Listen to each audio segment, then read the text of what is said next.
Right, yeah. Well, thank you very much. Press the big blue button. There we go. Good afternoon. Today I'm talking to the lovely Sean on the release of his new book, The Grifter. Hi, Sean. Would you like to introduce yourself and tell us a little bit about yourself? So I am a full-time writer. I've been writing since 2012 when someone bet me I couldn't write a book. I'm an arrogant git, so I decided I had to have a go. So I did.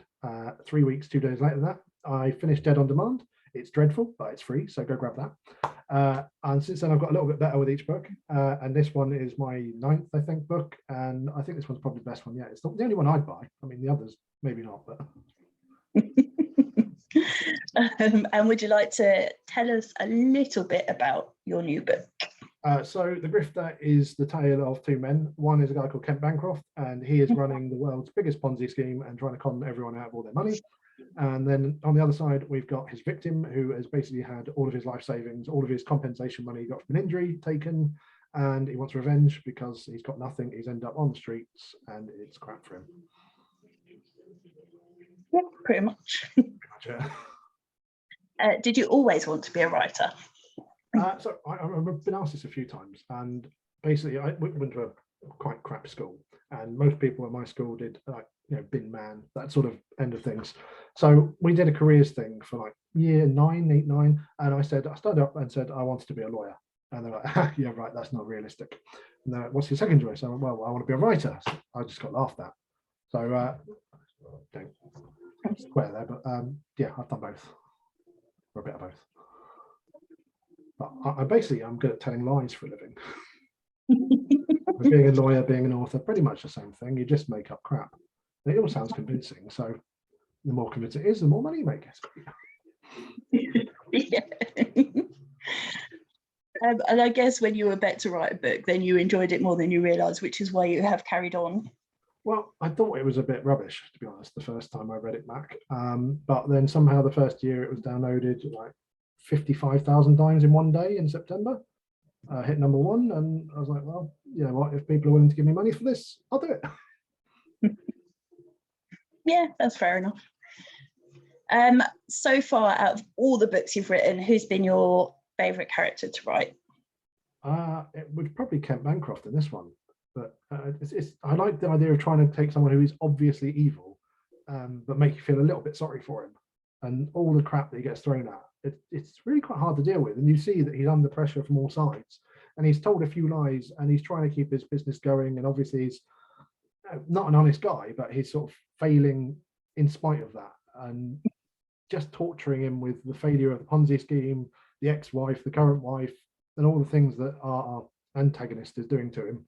It's quite fun. Yeah, I imagine it was quite fun, actually. I didn't feel sorry for him, he's a knob. Yeah, true. But then that makes the ending sweeter. Yes, it does. Yeah, that was, yeah, cheeky ending. And if you were to be transported into any of your books, which book would you choose and what character would you be? I mean, I kind of kill everyone in all of them, so I mean, that sounds a bit dreadful. You must have some survivors. Yeah, I'll be the nice guy that adopts the little kid at the end of Cleaver Square. That's I don't kill him. You wouldn't want to have any fun along the way in any of the others? Oh, I'm not very violent. I'd be rubbish at being violent. I'd be like, oh, I don't want to kill you. I mean, I'd defend myself, but that's not the same thing, is it? No, I suppose not. I mean, I look big and scary, but I'm a bit of a coward. Aren't most people? Yeah, pretty much. Yeah. I mean,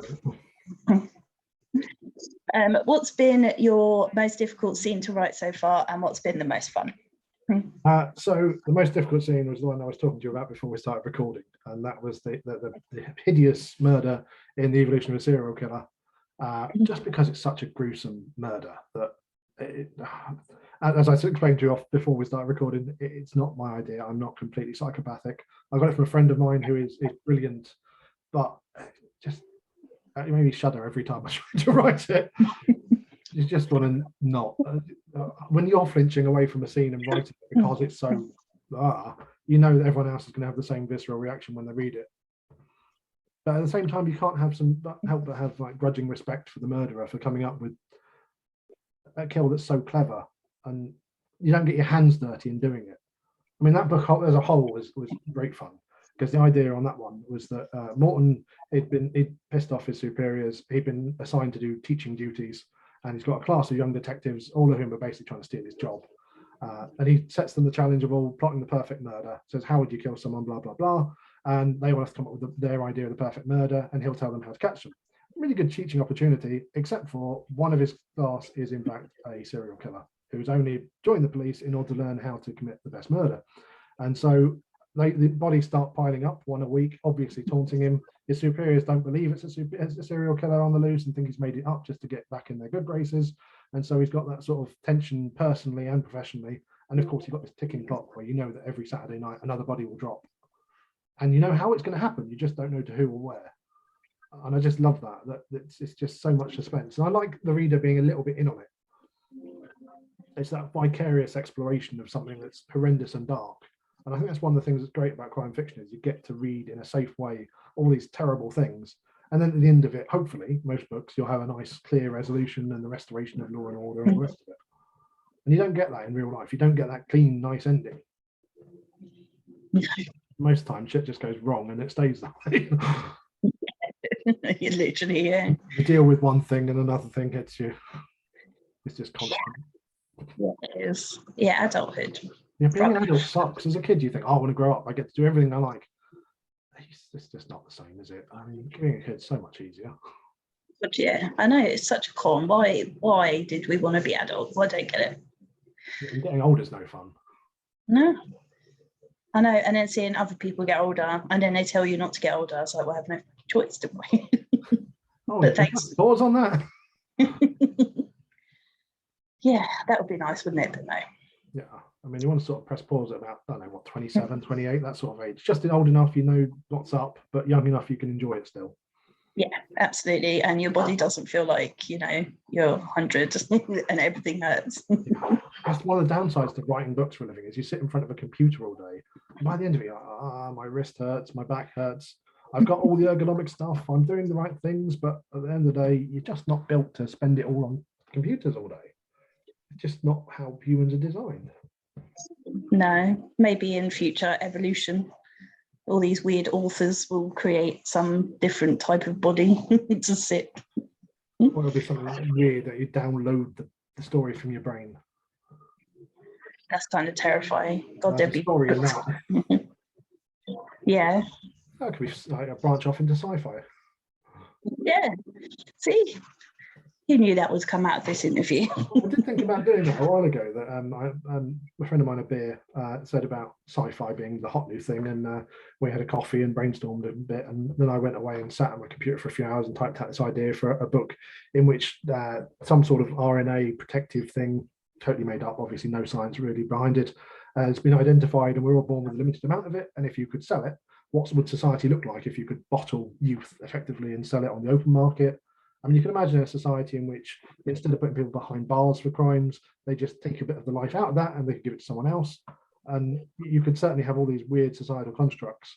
Who deserves to live?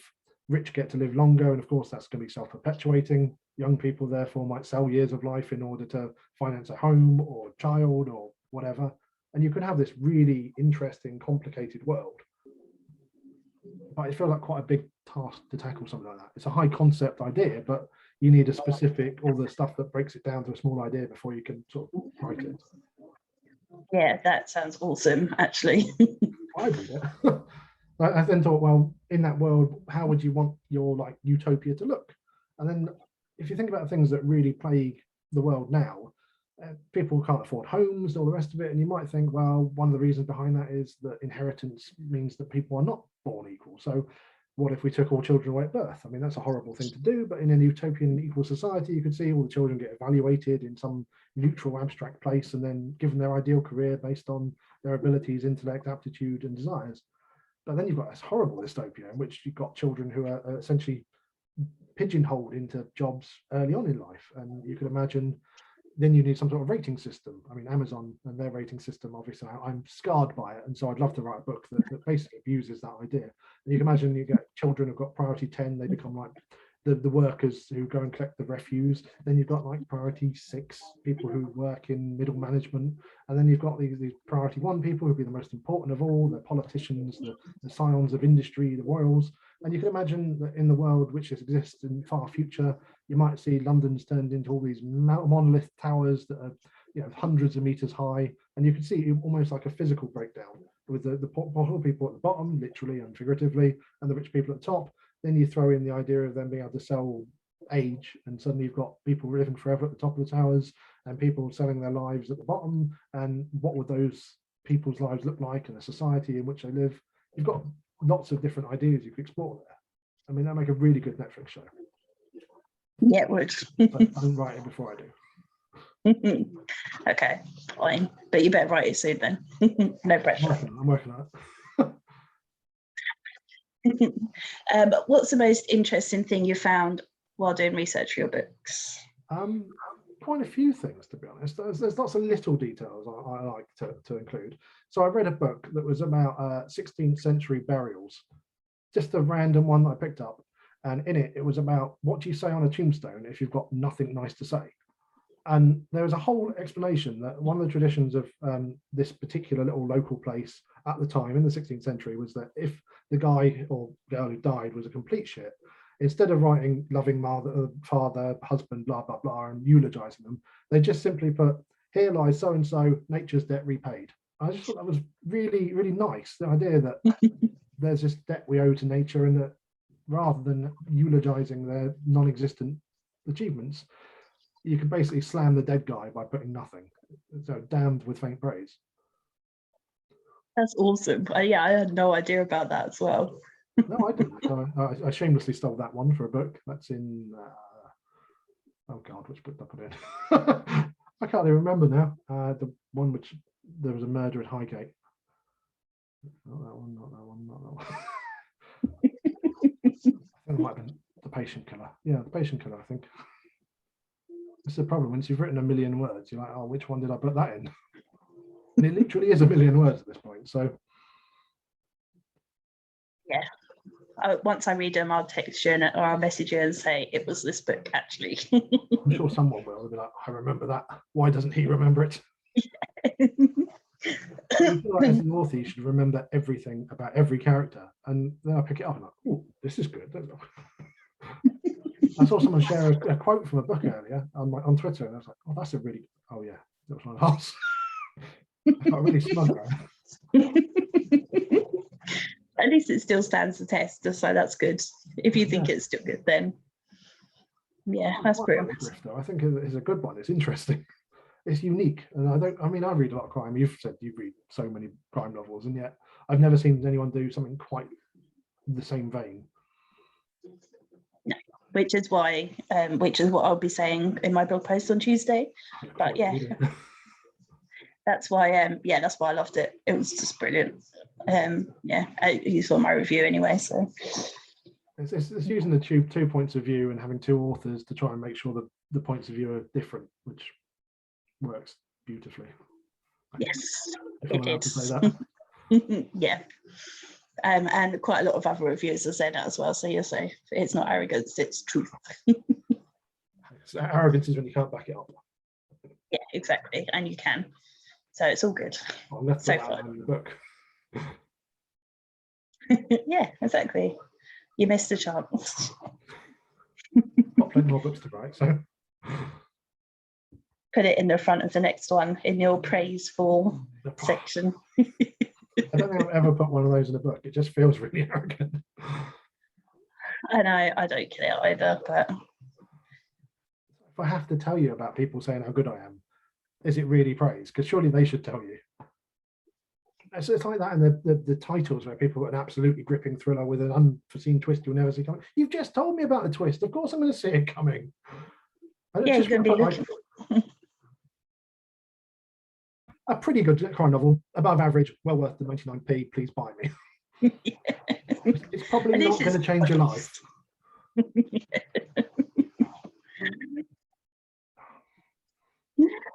Do you have any fears or phobias, and would you write about them, or have you written about them? So my biggest fear is heights. I hate heights, and I hate snakes. So to try and deal with my fear of heights, I've tried to go high places, and I am a complete coward. I can say I've done them, but I suppose that's a good thing, that you can be scared but still do it. Like I think I did the El Caminito del Rey in Malaga a couple of years ago, and that's terrifying. There's a little like wire bridge you walk across, and you can look down and see 300, 400, 500 feet down into the canyon. And I went across it, but I went across it basically going really, really fast so I could get to the other side and stop. And I turned around and my partner's just there with the camera, just going, "Oh look, nice picture of my feet." So I'm not that wise. And snakes, I did a murder in Dead on Demand using Typoxin, which is one of the deadliest snake venoms there is, and that's quite rare. And gave me an excuse to go to London Zoo and all the rest of it in the book. So I try, but I still don't want to hold a snake, and I don't want to hold a snake one at the top of the ladder. No. And I suppose from at the top of a ladder, I can just drop the snake off. So swings and roundabouts. Maybe that's a good thing. Drop it on someone's head as they walk past. Yeah, totally with you with snakes as well. Just I can't stand them.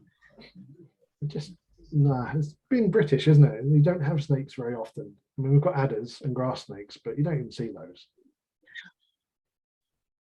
Yeah, just seeing pythons and stuff in the zoo, it's just like, they're huge. What the fuck? They're just ridiculous things. Like, why? Just why? You don't need to be that big. It's true. When you see them shed their skin and just leave it all behind. No, again, why? Just no. Just no. Great murder method, drop a python on someone's head. Yeah, it'd probably knock them out to begin with before it bit them and strangled them or whatever. Yeah, maybe something to think about. For a future book. Yeah, drop it from a height. That combines my two fears into one murder method. Yeah. Actually, I'll get revenge on you for writing me into your book and make you the victim. Fair. Now that is an idea. Okay, that's just I probably deserve it.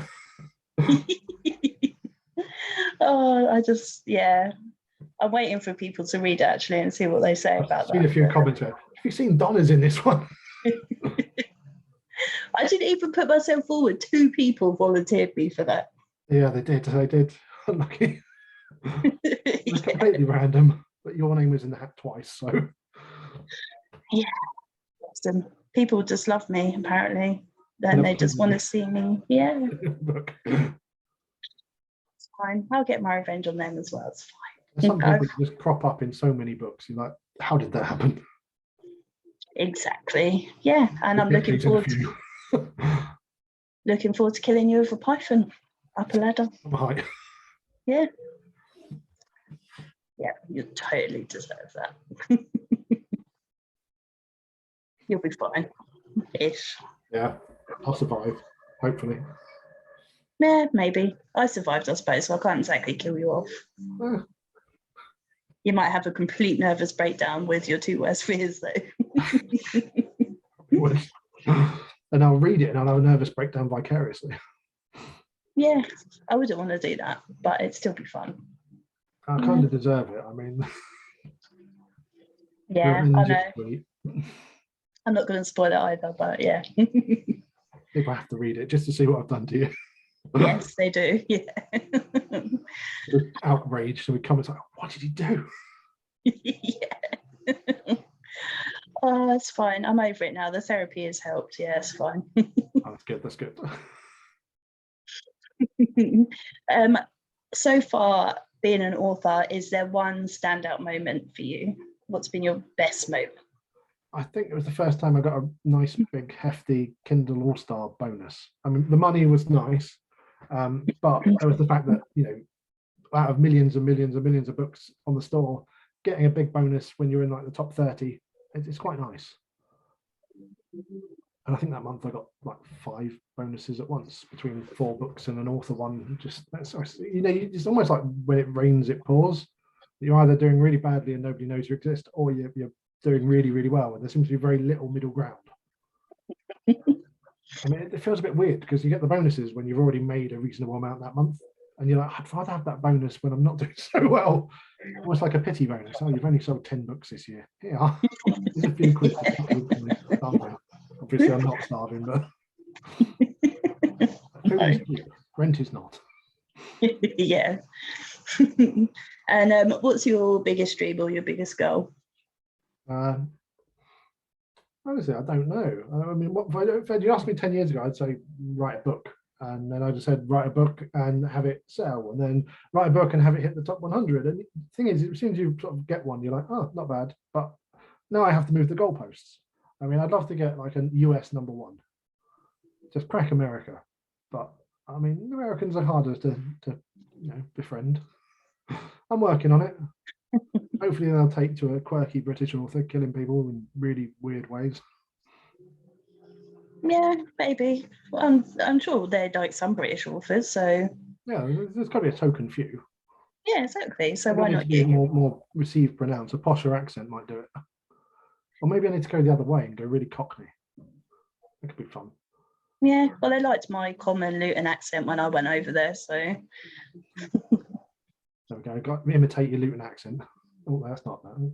I can't do accents. I'll give it a go, but always go slightly wrong. I didn't think I had an accent. I have been corrected frequently on this. I just assumed that I didn't. Most of the Midlands doesn't have much of a distinct accent. You get north and you know you're north. And as you come south, you get a few up my docks and that sort of stuff. Yeah. And then you get the Geordie. Of course, then you get an Irish accent and you know it's much more distinctive again. And you can tell a lot of it. But for such a small island, we have a lot of accents. I'm always amazed by that. Have you read The Yorkshire Shepherdess? She's got so much in the way of vernacular in there. It's amazing. It's a very, very good book, all about farming and all the rest of it. And it sells you month by month, so it's lovely to read. It's well worth picking up. And you're just amazed that if you're an American, you pick that up, you can have no idea what they're on about. Like, I didn't know that EU is a yow up there. So, I mean, London, I think, is a bit easier on the accents, but you can still go quite Cockney. Bit of rhyming slang just to confuse everyone. Yeah, I love that, and I'm sure that's changed as well. I'm sure different people use different rhyming slang as well to mean the same thing. Some of it just like basing a gravy, the baby, and yet Army and Navy is gravy. So if you're not in on it, you just don't know what the hell's going on. No. Which, yeah, it's quite funny, I suppose, but oh my God, you have no chance trying to understand people. No. If you were able to spend a day with any author, dead or alive, who would you like to spend a day with? Well, I think I'm obliged to say Ali Gunn, but apart from that, yeah, apart from. I'd like to meet JK again. I mean, I met him as a kid, just getting the book signed. But I mean, Harry Potter, I mean, I can't hide it. I love Harry Potter. I love the books. They're great. And I grew up as like the same age as Harry. I mean, forgive the lines. I'm actually not young, but I think I was like 12 or 13 when the first one came out. And so it was just the right age for me to read them as I went, which was really nice. And I think there was a whole generation that had that experience. And it's just something unique. Yeah, I'm so jealous. I love Harry Potter as well. Absolutely. Just, I've read them books so many times. So, yeah. It's one of those stories you can pick up and reread and reread and reread. I mean, even after reading it like 100 times, I didn't realise Dumbledore was gay, but apart from that. I certainly didn't realise one of the characters was black. I mean, she didn't mention that anywhere. Like, there's no mention at all of ethnicity, sexuality. There's a lot of stuff she's added after the fact, which is a bit cheeky. Yes, it is. But yeah, well, she can really. She's allowed to do what she likes. Yeah.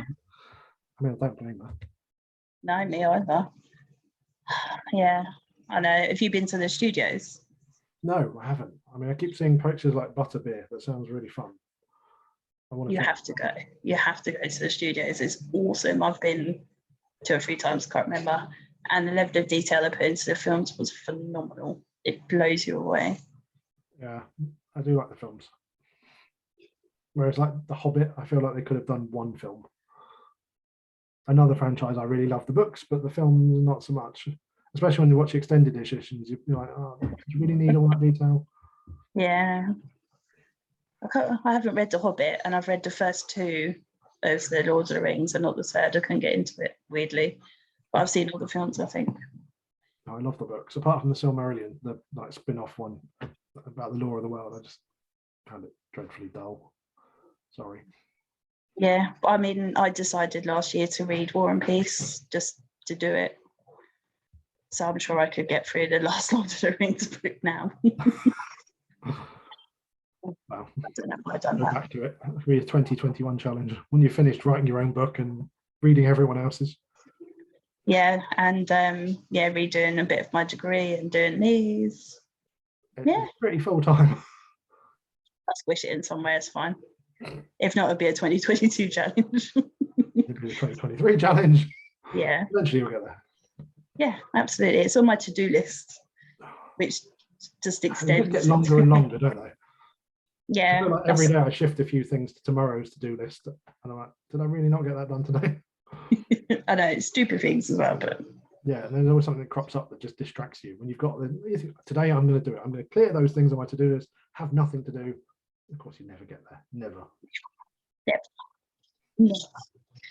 That's why I don't bother. Actually, in my head, I know that I need to do stuff, but I don't have a list. I just to get depressed. But I still haven't done that. I really like ticking them off. I find that really useful. Even the small stuff. If I just add it to my list, do it, tick it off. It's quite nice to start the day with half a dozen small tasks ticked off. Post on your Facebook pages, do your emails, clear those, send out review copies, whatever you're doing. Things you can bash off really quickly, and then by the time you've had breakfast, you're like, yeah, I've done quite a bit. I've got the dreadful habit of getting up at like 5 a.m. while I was writing this book just to try and. I'm going to sleep. As soon as this interview is over, I'm sleeping until tomorrow's interview. I've got months of sleep to catch up on. Yeah, I have to get up at 5 because I get paid. To willingly do that is weird. I'm hoping I get paid at some point. Good point, actually. Yeah, that's I see. It's a bit like detached, though. I mean, you start writing a book in August 2020, you finish it in March, and you edit it for a few months. Then you spend thousands hiring editors, putting in all the graphics, doing all the stuff you need to do, and then it goes out in August. But Amazon pay a couple of months in arrears, so by the time you've been paid, it'll be like the end of October. It's going to be basically Halloween by the time I get paid for last August work, which it's quite difficult on the cash flow front. You need to be continually writing new books. And of course, at 99p, the author gets 35p, which doesn't go very far. No. You need to sell a lot of books. And I get that people love 99p. I love 99p books. I love free books even more.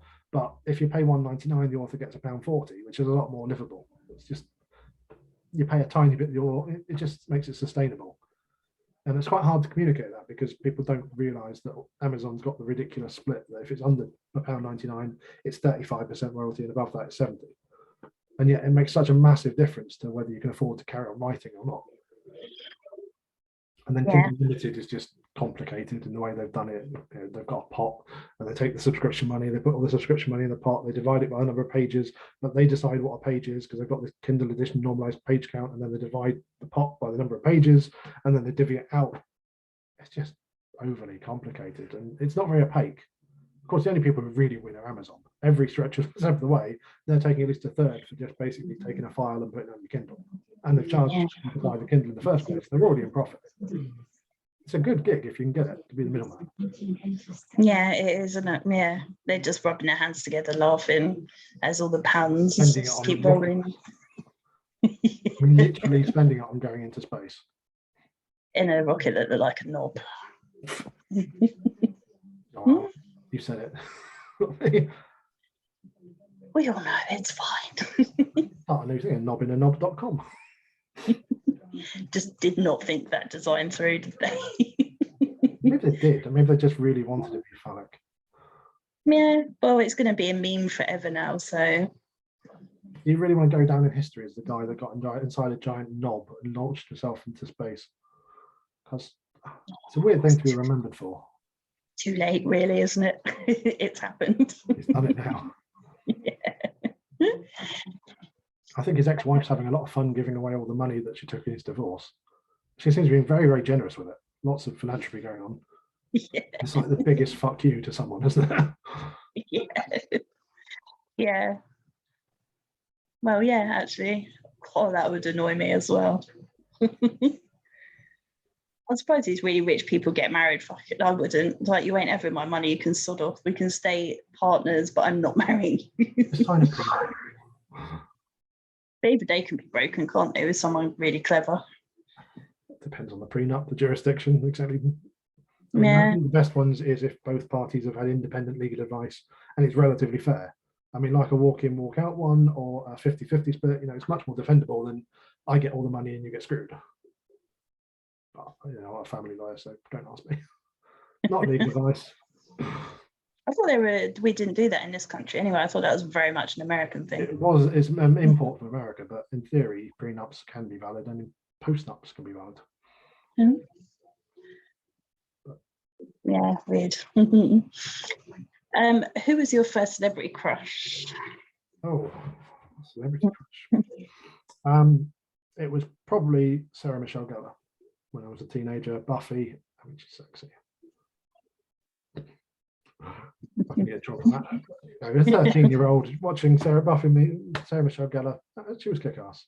And there's your first strong woman on television. Like her and Xena Warrior Princess all at the same time.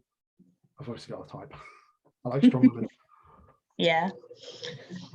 David Boreanaz, that's what I need to say. Yeah. We must be about the same age, actually, which is, yeah. I'm not saying anything in case you, yeah.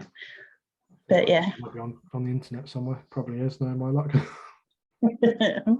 Plus, you can kind of work it out if you see like bios that have got a degree year in. You're like, oh yeah, probably got a degree at 21, so you take that off. You're pretty much there, aren't you?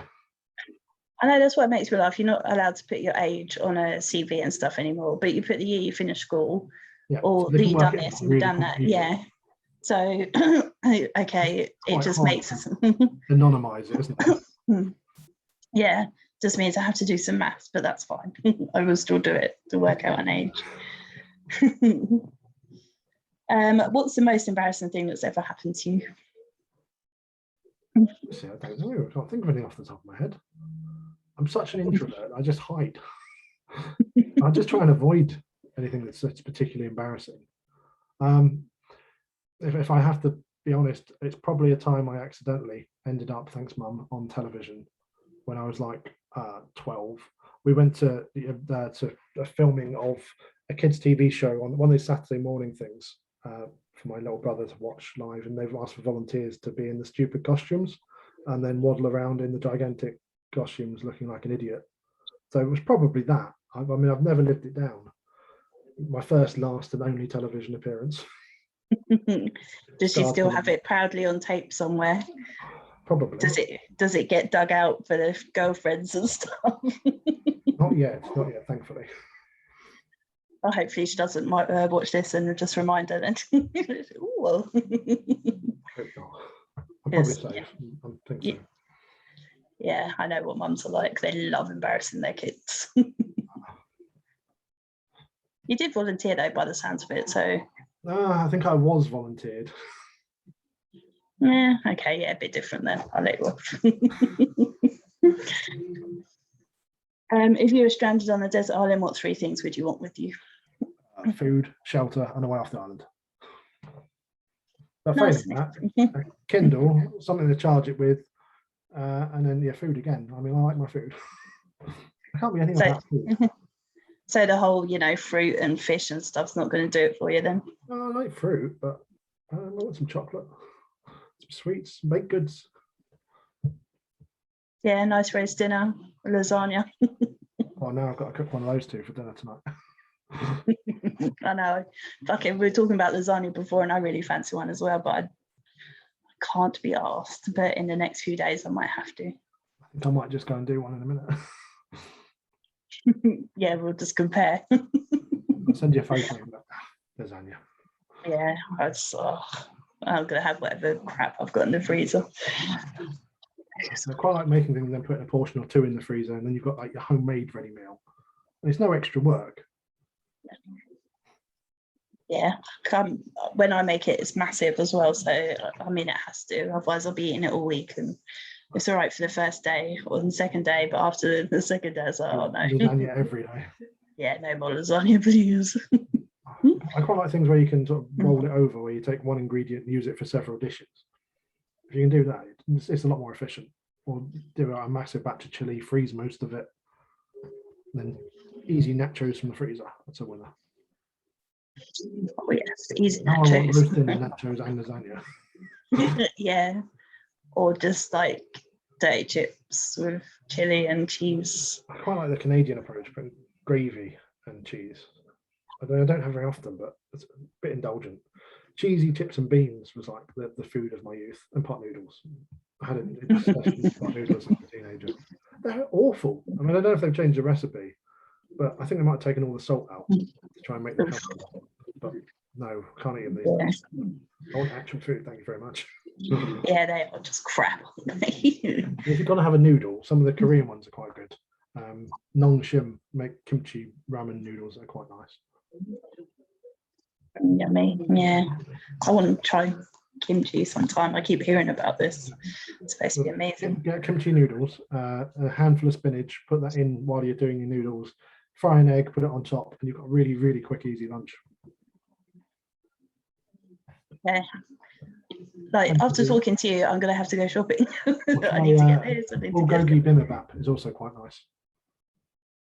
I can send the recipe for that as well. So it's like rice, vegetables done in sesame or fish sauce or whatever you're fancying, and then either chicken or steak. Most people put on top, or just vegetables if you're veggie, and then eggs, and then a homemade chili sauce. It's really nice.